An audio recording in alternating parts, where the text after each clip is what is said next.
Едниот настан беше хард рок. Така, нели, уметничко име настанот што го отвори полицијава. Хардкор, хард рок. Акција, и тој е симптоматичен, веројатно, за идните действија, што после известно време, значи неколку месеци, ги доживеавме, а тоа е атентатот на Кироглива. А вториот ова за изборите беше за нас фасцинантно, како новинари, пошто тогаш уште не се сеќам ни дневник, уште не беше почнат на тие избори, беше во фаза, во процес на создавање. Значи, ние во НИП Нова Македонија изданијата бевме и актери и жртви. А тоа е она што го викаат подкуп од една партија на новинарите за да им одработи. После тоа се развиваше, ама овие два настани, мислам, овој случај беше за нас прв и шокантен.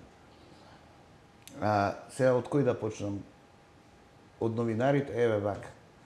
Значи, Ај тоа е малку по-непознат, Сојузот за Македонија од три партии, ама другите две са беа статисти тоа. Социјалистичката партија на Дзинго и Реформскиот сојуз на Стојан Андов.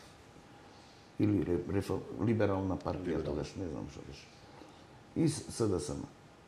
Они да ти донеле одлука нивниот штаб во подготовка на изборите, во следењето на, значи, спин или пропаганда да се шири, ангажирале угледни новинари, углавном ние тие што ги откривме од Нова Македонија.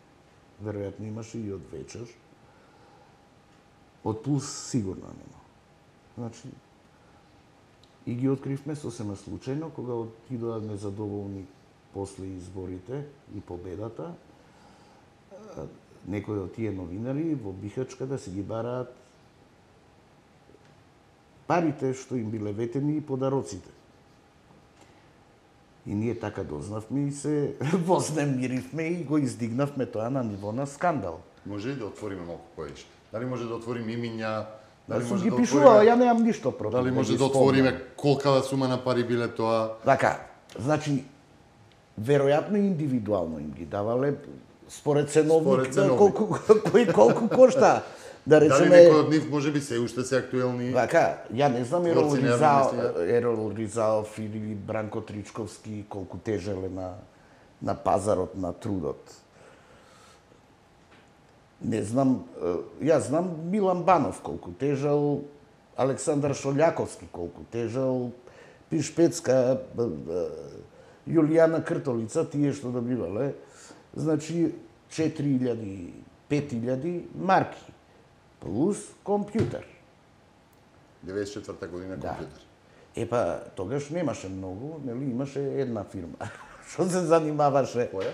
Семос, првата фирма во која бил вработен Бранко Црвенковски и после стана приватна собственичка, една од приватните доминантни собственици, неговата сопруга. И така тоа си идело. И ние направивме скандал, нормално. Побарате за вас или зошто земале? Тие што се бунеле, таму што отишле на Бихачка, зошто не земе? А некои биле наплатени и веќе се фалеле меѓу себе. А ние направивме од сосема друго. Таков срам и дамка на професијата, прв пат што беше удрена, беше тогаш.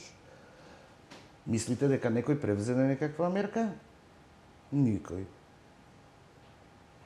Живи се, здрави се, си пишуваат, некои ги заборавиле дека учествувале у таков... вакви као мене само се сеќаваат и подсеќаат.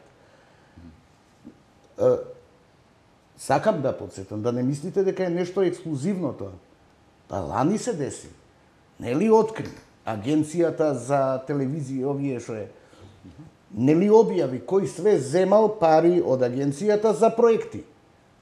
Чомовски, не знам тој Джабир Дерал, не знам што. Објави и рече дека ќе ги бара парите назад. Фрка, мрка, не знам што, заврши, ги подсеќа некои институциите. Се тера негде, мислите дека оваа влада не се договорила со истите луѓе. и портали да отворат. Такви се политичарите. Све што им е корисно, го користат. Сега во политиката ги викаат корисни идиоти, ама веројатно и у професијава наша си има. И, еве, сите заборавија. Сите заборавија. Ова сега што го кажуваме као пример, преседан според мене, не го спомнавме преседанот пред тоа, Малецок, кога Тојотите беа тема на расправа во собранието за време на експертската влада и една од причините зашто после ја соборија беше дека некој за ефтини, така викаат тие што ги добиле, дека за ефтини пари ги купиле, не било тоа скандал. Мене никој не може да ме убеди дека да беше на суд, па да извадеа пусулче дека уплатиле пари, па да беше тоа легална процедура, немаше вака да заврши. Иначе и наши колеги од НИП-от беа на таа листа, освен функционери и пратеници од влада кои земале такви коли ефтини. Така. Као подарок. Така. Ја такви пријатели не сум имала и мене никој ништо не ми поклонил, фала Богу, ама еве они имале. Таа афера беше претекст, како се отвара клопчето. Со закаснување од едно, еве видиш, 15 години, дознав, добрив материјали, дека у време на приватизација биле наградувани со пакети акции. Уредници и новинари.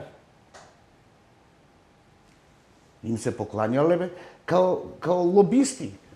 Нема да пишуваш за приватизација, нема скандали да објавуваш за ова зона, Или ќе туркаш приватизацијата. Еве ти акции фино, дивиденда ќе си добиваш, си стануваш собственик.